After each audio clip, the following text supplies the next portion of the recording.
Good morning. Today we're sitting down with Scott Morris, the athletic director of Fluvanna County Public Schools. And good morning, Scott. Good morning. We're going to just kind of go through the podcast, as I said briefly, take you from kind of what got you to where you are today. So start out with everyone with simply, where'd you grow up? Grew up in Charlottesville, Virginia. Attended Albemarle High School. Played baseball, a little bit of football there. Been there my entire life. My mom and dad actually still live in the same house on Wakefield Road. Went to Radford University from there. Actually, I back up just a little bit. I graduated from Albemarle High School thinking that I wanted to be in athletic administration in high school level some way. Went to Radford, changed my pursuit, got a criminal justice degree, dabbled a little bit in law enforcement, and then ended up back in teaching and eventually positioned today. Wow, we're going to come back to that. But what'd your parents do for work? My dad was an accountant and controller at Teledyne Avionics out in Earlysville, and my mom worked for the county. Both of them retired from those positions, so they were there 40 years. Wow. You don't see that these days. Any siblings, brothers, sisters? Yeah, my brother is Mike, is 3 years younger. He is a property manager in Charlottesville, still living there, single. He's Uncle Mike to my kids, and very well, and been there for his entire life. So kids, boys, girls, married? Where are we at? I am married. I claimer sometimes. My wife is Donna. She works at State Farm Insurance for the corporation. Actually, she's a corporate trainer, so she trains across the country. My son Jacob is graduated from Shenandoah University last year with a degree in sport management, and he is a graduate student and actually a graduate assistant in the athletic office at Liberty University now. My daughter Katie is a third-year student at Radford University. What does Jacob want to do? He wants to be an athletic administrator, but on a higher level than Dad.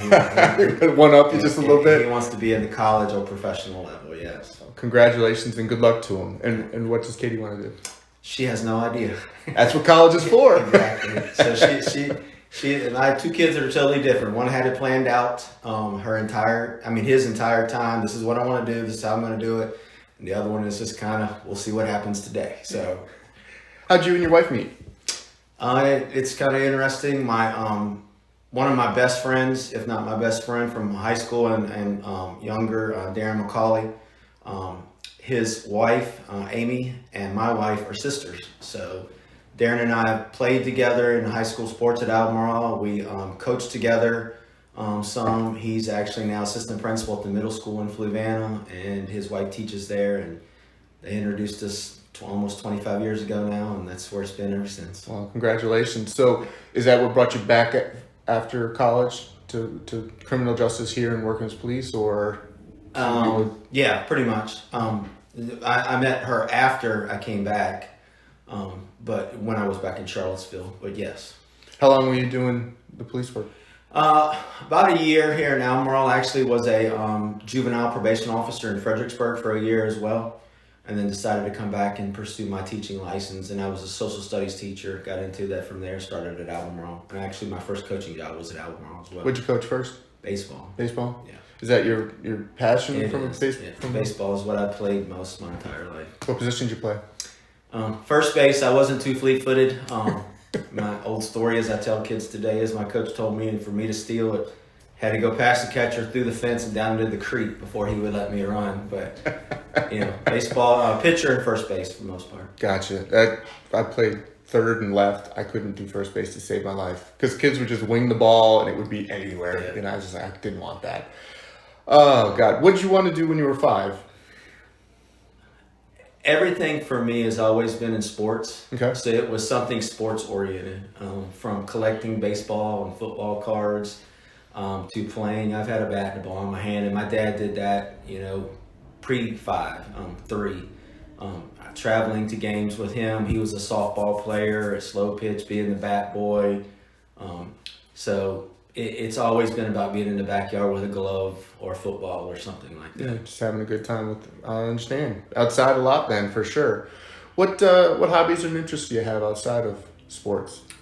Outside of sports, most of my time is spent at Fluvanna High School. But I enjoy, especially as your kids get older, being able to go and visit them. Talking to my daughter on the way here today, we plan to go down to Radford and see her. My wife and I have done some traveling, not out of the country or anything, but just to get away from the area. So I'm also, I do a lot of walking. I'm a treadmill walker, so that's kind of my relief time early in the morning as well. Sure, I understand. I ride a bicycle on a trainer at 5:30 every morning. I understand. It's a nice place to be. What books are you reading currently? What book? I don't have anything currently because we're in the middle of seasons. I've done a lot of stuff education-wise. Get on the bus is something that our school was actually, looking at, trying to talk about team-oriented stuff, which we've done with. We've done some book studies at school with our coaches as well. If you ask me exactly what they are this moment, you just put me on the spot, so it's hard for me to say that. It's okay. But, things to talk about being team-oriented and being a part of the team and trying to promote that to the kids that we work with and the coaches. A lot of things today in the world is turned to me instead of we, so we're trying to bring a lot of that back as well. Talk to me about your transition from social studies and coaching on the side to getting in to become the athletic director specifically. Yeah, I started teaching at Albemarle High School and JV baseball coach in '92. Then I transitioned into a full-time teaching job at Madison County. I'd always wanted to be in administration, trying to figure out exactly where that was. So I got my master's in administration and supervision to be a principal or higher if I wanted to be. And I completed that in Longwood in 2004.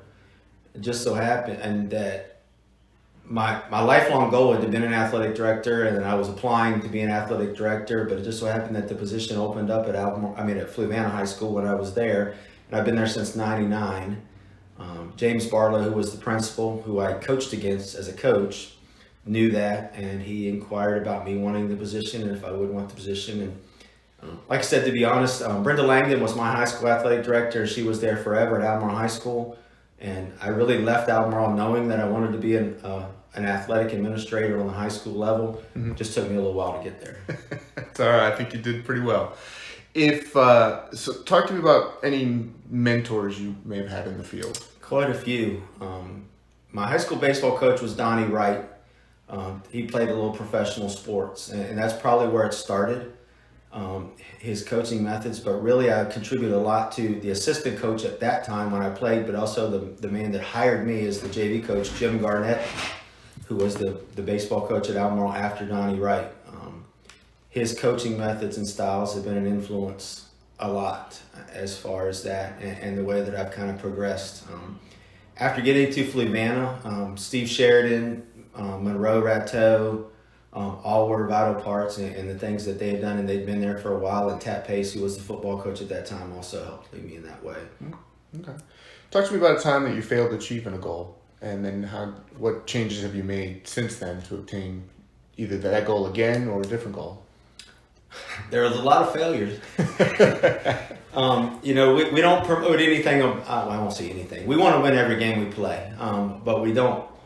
It doesn't happen that way. We know that in sports. So, but our goal is and my goal as athletic director is trying to be able to offer everything for Fluvanna County that all the other high schools have. And we've actually added 6 sports here. Our last one being field hockey. We are moving in that direction that, we may not always be seen as the same economic or size level as at Albemarle County or Charlottesville, but we have the same things. We wear the same football helmets. We have the same equipment. We have the same turf field. If you ever get to the high school in the field and you see our new large video screen as far as our being able to, our scoreboard and our tech kids and our TV production kids are a part of that. So being able to integrate those kids into there.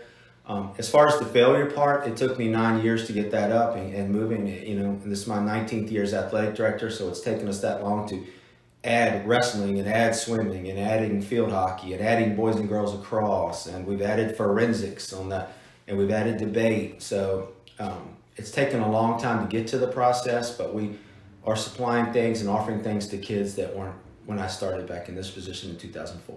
What do you see in the next 3 to 5 years? Where's the growth? As far as sports? Yeah. Well, we're always looking to see what we can add more, but we want to get more kids involved. It's been a little hard with COVID because kids stopped being involved. We are looking at adding in a robotics team. Would be one of the first things that we probably offer. We've looking to increase our wrestling team, actually including a women's league, which the VHSL has just started from there, and getting more of our girls involved there. We're just looking to be able to, as again I say, make sure we have what everybody else has as well. I totally understand that. We're going to take a little turn here and just ask you some interesting questions. And we'll start with an easy one. I think it's easy because I think everyone has fantasized about this on some level. And that is, if you won $400 million worth of Powerball, what would you do? Well, I would definitely take care of my family. I pride myself with faith, so that everybody gives that answer, but we definitely look to help the church. But I would also help our athletic programs and stuff at our high school, because that's where we are, and some of it's underfunded lots of times. It's taken us a long time to get to a certain place, but we definitely have gotten there and continue to do there. So, not that I'm not going to say that I wouldn't help myself, and that probably would start with kids' tuitions and stuff like that. Mm-hmm. And of course, with 2 kids in college, but I would definitely look to help others as well. I could see your name on an auditorium or two. If you could get rid of one U.S. state, which one would you get rid of? California. Why? I've been there twice. It's just overpopulated and over-opinionated. How about that? That's fair.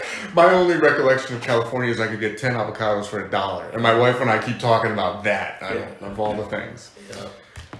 If you could give the president one book to read, what would it be? That's a stumper. I don't know. I don't have an answer for that either. That's why I ask people.